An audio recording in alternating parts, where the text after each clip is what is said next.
অনেকগুলা অসভ্য মানুষদের পাল্লায় পড়েছি, তাদের সভ্যতা বলতে কিছু নাই। তারা কথা বলে গ্যাংস্টার ভাষায়, তারা কথা বলে আইয়ামে জাহিলিয়াতে মানুষ যেভাবে হলো কর্মকাণ্ড চালিয়েছে সেইভাবে। এখন তো যুগ পরিবর্তন হয়েছে, সেই কত হিজড়ি ছিল রাসূল পরিবর্তন করে দিয়েছিল সব কিছু। আমাদের মনে হচ্ছে কিছু আইয়ামে জাহিলিয়াতের লোকের সাথে এসে আমরা পড়েছি। আমরা আইয়ামে জাহিলিয়াত থেকে ঢাকা আটকে ইনশাল্লাহ মুক্ত করব। যারা এইসব অসভ্য আচরণ করছেন, বেয়াদবি করছেন মানুষের সাথে, জুনিয়রদেরকে ভালোবাসা দিতে, রেসপেক্ট দিতে শিখেন নাই, আমরা তাদেরকে বলবো নিজের ঘরে বাচ্চা ছেলে রয়েছে, তাকে তো সম্মান দেন, ভালোবাসা দেন। যেভাবে কথা বলছেন ওরাও তো মনে হয় যারা আছে তাদেরকে সম্মান দিতে। যদি ফ্যামিলিতে মানুষের আপডেটিং ভালো না হয়, যদি ফ্যামিলিতে শিক্ষা না হয়, ফ্যামিলিতে যদি সম্মান দিতে না জানে, তখন বাহিরে এসে মানুষকে অসম্মানিত করার প্রচেষ্টা করা হয়। তা আমরা বলবো একটা আইয়ামে জাহিলিয়াতে আছি, তো অসভ্য মানুষদের আমরা পাল্লায় পড়েছি, আমরা তাদেরকে সভ্য করার চেষ্টা চালিয়ে যাব এবং ভোটের মাধ্যমে আপনারা তাদেরকে সভ্য করবেন। ভোটের মাধ্যমে আগামী 12 তারিখে আমরা আইয়ামে জাহিলিয়াত থেকে মুক্ত হতে চাই।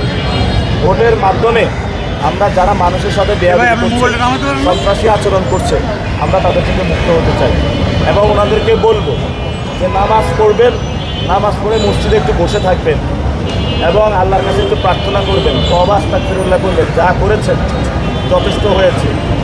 আপনারা জানেন যে কীভাবে কমিশনার হয়েছিল, অস্ত্র তাক করে গুলি করতে চাইতে চাইতে কমিশনার। এটা পুরো সকল মানুষ জানে। নাম ছিল কি? আব্বাস উদ্দিন, হয়ে গেছে মির্জা আব্বাস। আমরা আগে শুনতাম তাহলে আব্বাস উদ্দিন অর্ফে মির্জা আব্বাস।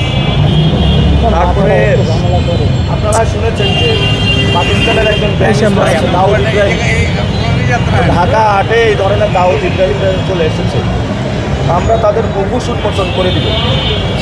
কিন্তু সাথে সাথে যারা সমাজের সিনিয়র সিটিজেন তারা আমাকে আহ্বান জানিয়েছে যে তুমি তো এই সন্ত্রাসকে সরাবা, আমরা রায় দিব 12 তারিখে তোমাকে, কিন্তু তাহলে তুমি কী করবা? আমি আপনাদেরকে ইনশাল্লাহ আমরা ইশতেহার দিব।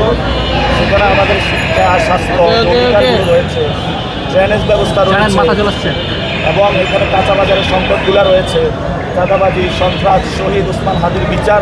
আমরা ইনশাল্লাহ এগুলো নিয়ে কাজ করব। তবে আমাদের 1 নম্বর এজেন্ডা ঢাকা আটে শহীদ ওসমান হাদির বিচার।